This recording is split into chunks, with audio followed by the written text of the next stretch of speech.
آسمان فضیلت کے وہ چاند جن کی چمک کبھی ماند نہ پڑے گی، وفا شیاری، شوق جہاد اور ذوق عبادت میں بلند مقام پایا۔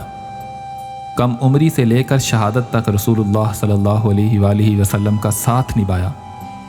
آزاد کردہ غلاموں میں سب سے پہلے ایمان لائے۔ وہ واحد صحابی جن کا نام قرآن مجید میں آیا۔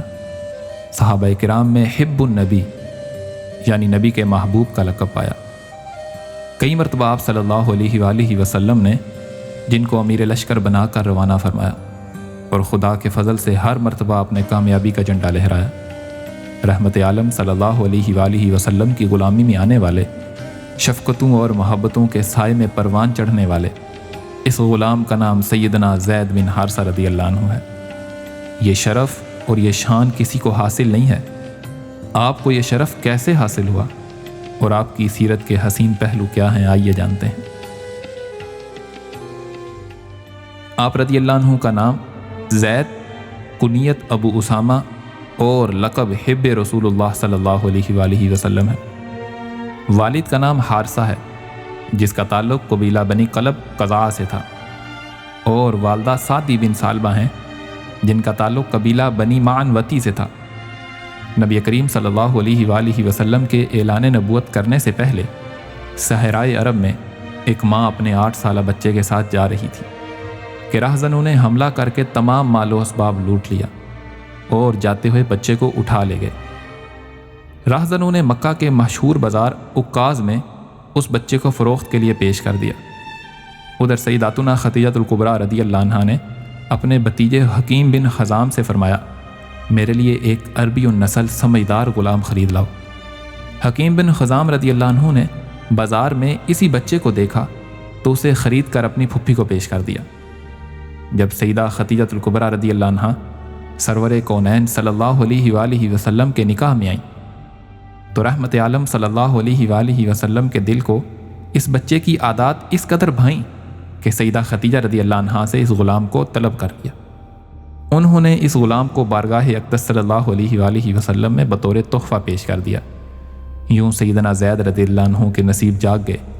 آپ اللہ کے حبیب صلی اللہ علیہ وآلہ وسلم کی صحبت اور خدمت گزاری میں اپنے شب و روز گزارنے لگے۔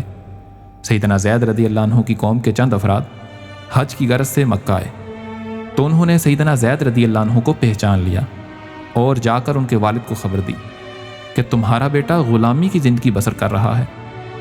باپ نے اپنے بھائی کو ساتھ لیا اور بیٹے کو غلامی سے چھڑانے کی خاطر فدیہ کی رقم لے کر مکہ مکرمہ پہنچ گئے اور اللہ کے حبیب کی بارگاہ میں حاضر ہوئے اور عرض کرنے لگے کہ زید ہمارا بیٹا ہے، ہم سے جدا ہوئے اس کو عرصہ بیت گیا ہے، ہم اس کی جدائی میں تڑپ رہے ہیں، وہ بھی ہمیں یاد کرتا ہوگا، آپ یہ رقم قبول فرما لیں اور ہمارے بیٹے کو آزاد فرما دیں۔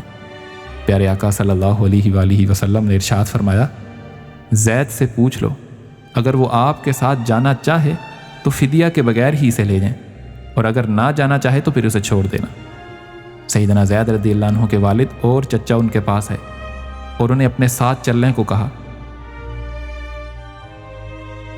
سیدنا زید رضی اللہ عنہ لمبے عرصے بعد اپنے والد سے مل رہے تھے، باپ کا محبت برا احساس محسوس کر رہے تھے۔ والد نے ملنے کے بعد کہا، ہم تجھے لینے آئے ہیں، تو ہمارے ساتھ چل۔ جب سیدنا زید رضی اللہ عنہ نے سنا تو آپ نے جواب دیا، میں آپ صلی اللہ علیہ وآلہ وسلم کے مقابلے میں بھلا کس کو پسند کر سکتا ہوں؟ آپ صلی اللہ علیہ وآلہ وسلم ہی میرے لیے ماں، میرے لیے باپ اور چچا کی جگہ ہیں۔ میں آپ لوگوں کی جدائی تو برداشت کر لوں گا، لیکن نبی کریم صلی اللہ علیہ وآلہ وسلم کی ایک لمحہ کی جدائی بھی برداشت نہیں کر سکوں گا۔ باپ اور چچا نے کہا، اے زید، تم غلامی کو پسند کر رہے ہو؟ سیدنا زید رضی اللہ عنہ نے فرمایا، میں اس عظیم ہستی کا ساتھ کبھی نہیں چھوڑوں گا۔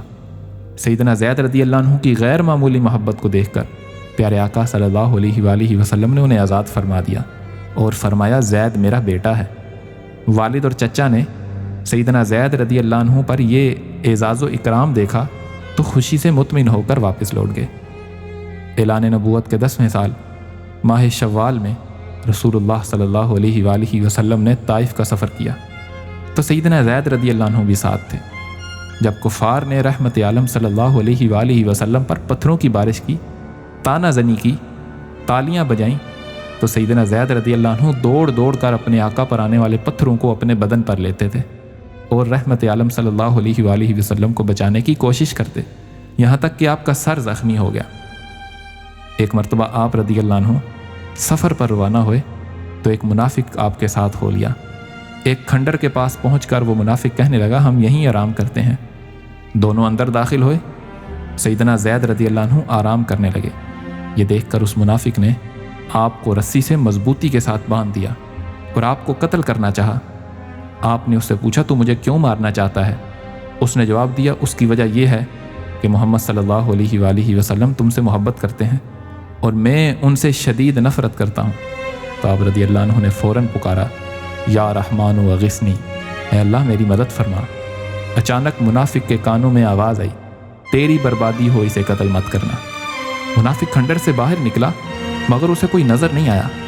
اس نے پھر شہید کرنا چاہا تو دوبارہ وہی آواز آئی اور پہلے سے بھی قریب سے سنائی دی۔ منافق نے ادھر ادھر دیکھا مگر کوئی نظر نہیں آیا۔ اس نے تیسری مرتبہ جب ارادہ کیا تو وہی آواز بہت قریب سے آئی۔ منافق باہر نکلا تو اچانک ایک شاہ سوار نظر آیا جس کے ہاتھ میں نیزہ تھا۔ اس نے منافق کے سینے میں اس نیزے کو پیوست کر دیا اور منافق تڑپ تڑپ کر ٹھنڈا ہو گیا۔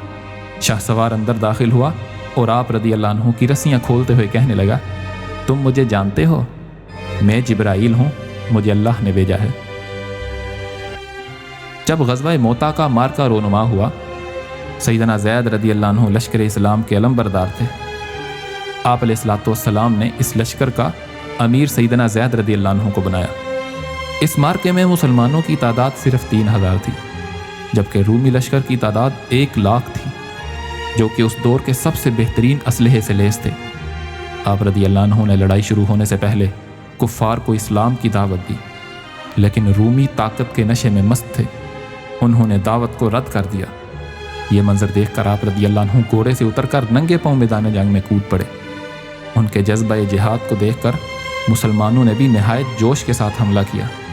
چونکہ جھنڈا آپ کے ہاتھوں میں تھا لہٰذا رومیوں کے حملے کا سارا زور آپ پر ہی تھا۔ کافروں نے آپ رضی اللہ عنہ پر نیزوں اور برچھیوں کی برسات کر دی۔ آپ رضی اللہ عنہ جوان مردی سے لڑتے لڑتے جام شہادت نوش فرما گئے۔